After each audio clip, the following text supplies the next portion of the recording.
All right, RealGM Radio, I'm Wes Goldberg. Got some thoughts on Tom Thibodeau being relieved of his head coaching duties in New York by the Knicks. We're going to get to that on the other side.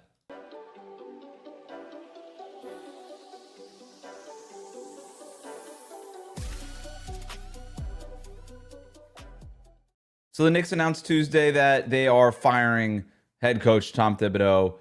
Really interesting decision. The timing of this, just days after getting eliminated in the Eastern Conference Finals, considering how far they went, considering the timing, and considering what this offseason could potentially be for the NBA and possibly even for the Knicks. All of this is really interesting. I want to dive in to a bunch of thoughts that I have on this, going solo today with just my thoughts on it.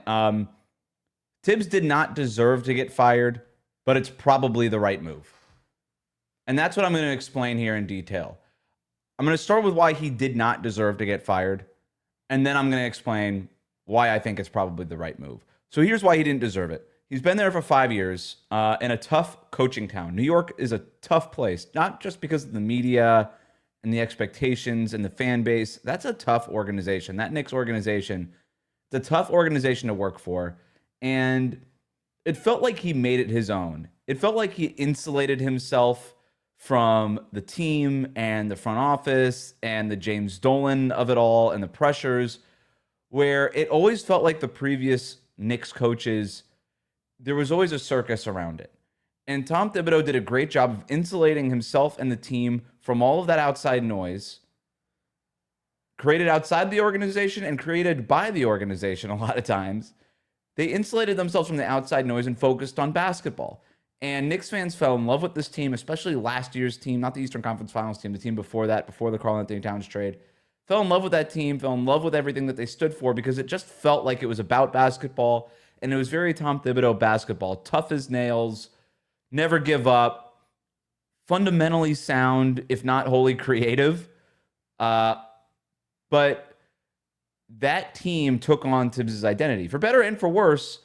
But still, it's something that's really hard to do with that Knicks organization, where it just feels like it's the Knicks. It feels like it's James Dolan. It feels like it's celebrities on the sideline. And he really made it about basketball for the first time in what feels like a very, very long time. And then you go into the season, they make the big Karl-Anthony Towns trade, that huge swing right before training camp.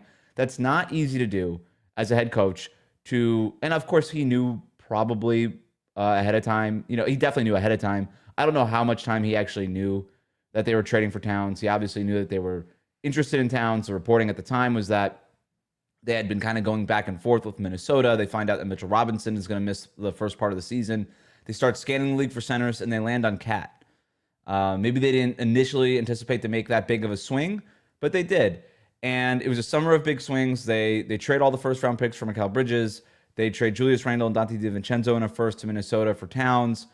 And he's kind of has to reshape the roster after a couple of really successful seasons.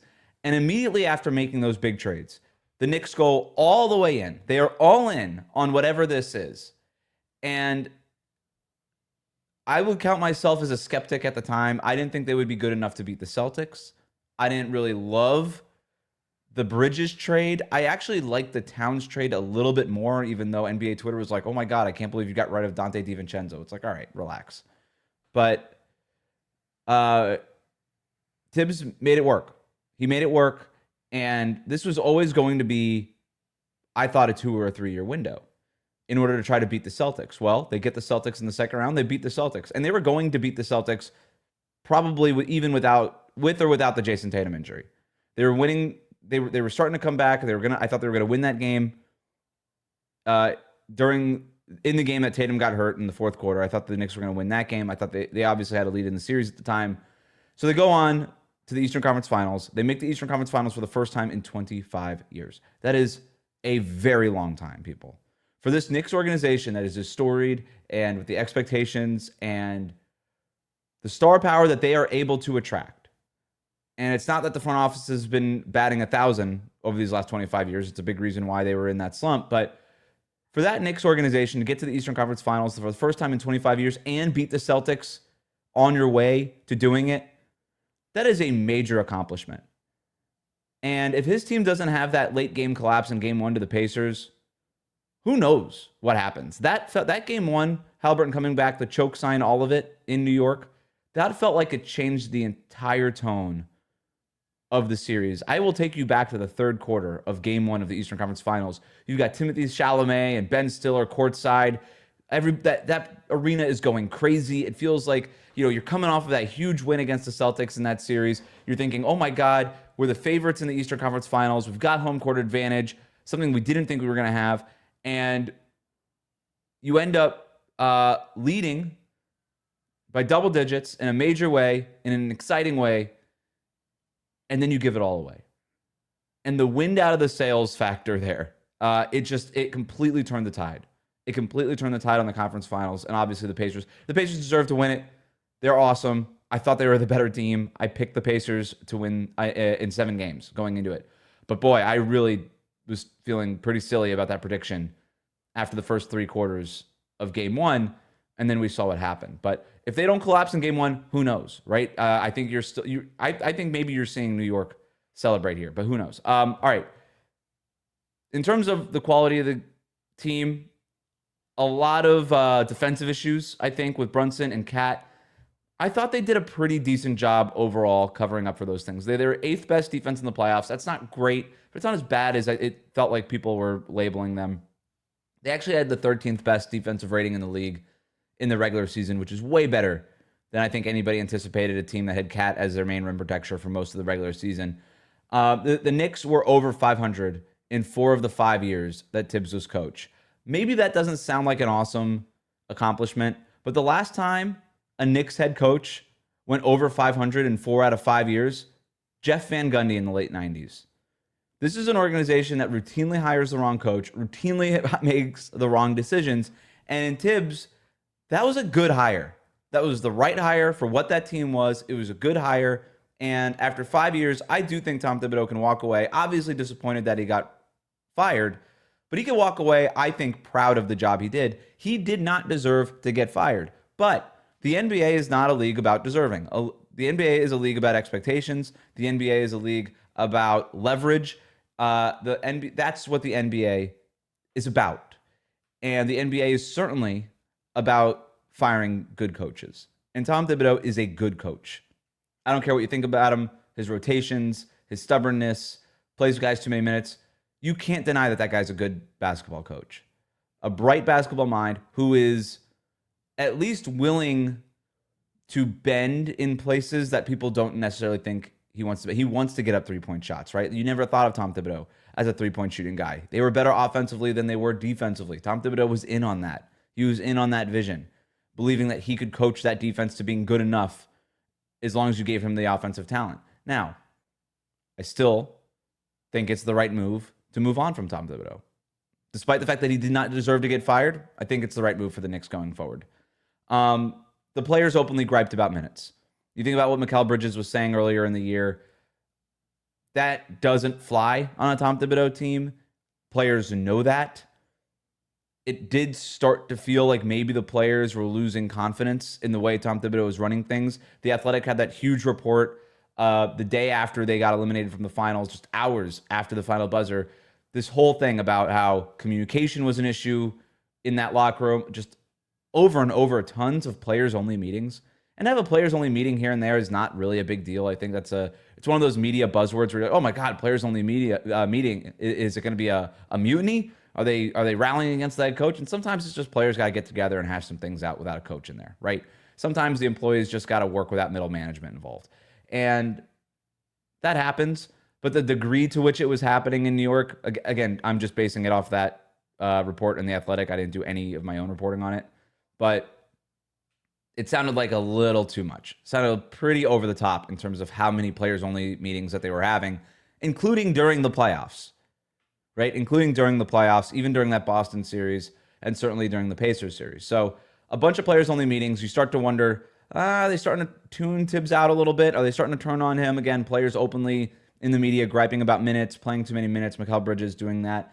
Speaking of Bridges, his usage of Bridges was borderline malpractice, right?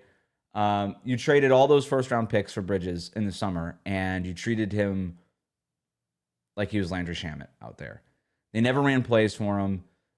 He's more than capable of doing stuff. Look, I'm not I've never been the biggest Bridges guy. I did feel like some of that stuff when he got traded from Phoenix to Brooklyn was, oh my God, this guy could actually be a number one option for you. We're gonna say, I was like, I don't know about that. We'll see. I think he's a good player. And he could certainly do more than what he was doing in New York this past season. And we saw it. We saw it during stretches in the regular season. Heck, we saw it during stretches in the playoffs sometimes, right? Where either Brunson would be in foul trouble and Bridges would get the ball a little bit more or whatever it was. We'd see it in flashes and stretches. He had that amazing game in Portland earlier in the regular season where he hit the game winner on a pull-up two-pointer. We got the double bang from Mike Breen in that game. He's had moments. Like that pull-up two-pointer for him is a real weapon. He doesn't get to the basket enough. He's just an okay playmaker, but he can make the simple pass when the defense crashes. He could find that guy in the corner. He could just do the thing, the dump-off pass. He could find those guys. He should still be much more involved than he was in the offense, and it just felt like they never ran a play for him.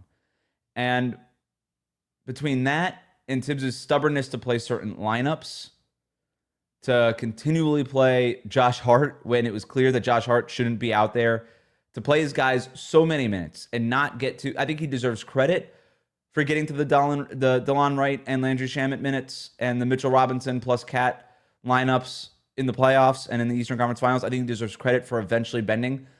But I don't know how much credit when you're that desperate, when you're down in a series. I don't know how much credit you actually get when you're at the point of, well, if I don't do this, we're probably going to lose the series, and I'm not even sure it's going to work, but I got to at least try it. And that's sort of what it felt like. And then it worked, right? Like the Shamet, Wright minutes with defensive wings on the court plus Towns. Those lineups ended up working. It just felt like Tibbs never did the thing in the regular season that it always feels like the great coaches do, where they experiment. They experiment with different lineups, right? You see the Thunder when they lose Chet Holmgren and then Isaiah Hartenstein at the beginning of the season. Instead of playing Kenrich Williams at the 5 or doing something like that, they say, you know what? We're going to start games super small with Jalen Williams at the 5, just because we're going to use these unfortunate injuries as an opportunity to see something and to see whether or not Williams at the 5 against other starting centers and starting lineups is viable. And it turns out it was. And there's no way to know that unless you try it. And Tibbs was never willing to experiment to that degree in the regular season, to the point where even though he deserved credit for those adjustments that he eventually made in the playoffs, it always felt like those adjustments were a game or two late. And had he made those adjustments a little bit earlier, who knows where the Knicks could be.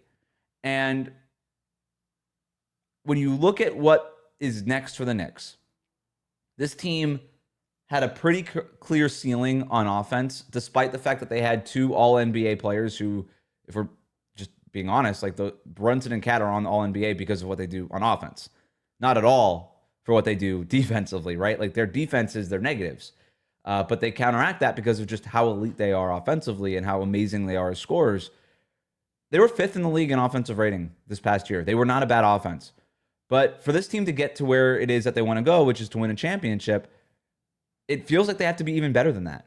It feels like this has to be the best offense in the league for it to get to where it wants to go. And for them to take that next step, to be the best offense in the NBA, I just don't think Tibbs is the coach. I don't think Tibbs is the coach, partly because of he's just so stubborn and saying like, okay, it's going to be Brunson Cat pick and roll, and we're not going to veer away from it. And it was awesome. The pick and roll, pick and pop between those two guys, that 2-man game was amazing, basically through 2024.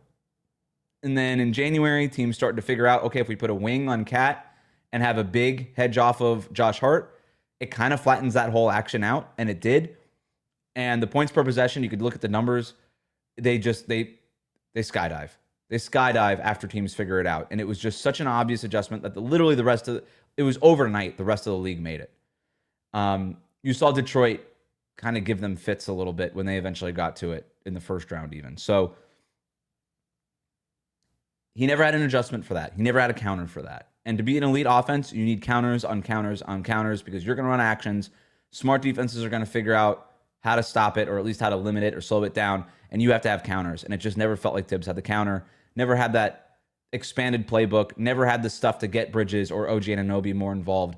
Never had the stuff to really even get Mitchell Robinson involved as a lob threat. Never really had the stuff outside of Jalen Brunson and Karl-Anthony Towns, please, for the love of God, make some shots. And they were amazing at it, and they were the 5th best offense in the league, but it just never felt like they were truly elite, especially after the turn of the calendar where teams started to figure them out, and that offense was not 5th in rating in the league. So the other part of this too is his stubbornness to play Josh Hart. It feels like as long as Hart is in that starting lineup, they're never going to be the best offense in the league because you're going to be able to do that thing where you put a big on Hart, have him sag off, clog the lane, make things difficult for Brunson to drive, and make things difficult for Cat to get into the post. And as long as he's married to that, or even having Mitchell Robinson in the starting five instead of Josh Hart, you're just going to be a little limited offensively. There's just going to be places for other defenses to hide guys or to play their bigs on them and make things difficult. So it feels like maybe they're a piece away from finding a new full-time starter, a 3-and-D guy that could play in that Hart spot. I also just wonder if that guy is Miles McBride. And with another year of seasoning, maybe he's good enough offensively and he's competitive defensively. He puts pressure on the ball, all these things. You just wonder if maybe there's somebody already on the roster who could do that job. But like I said, Tibbs was just married to those Hart lineups whenever he could and married to those Hart minutes as much as he was. So look, I think he laid an amazing foundation. Again, he didn't deserve to get fired, but I think it's the right move.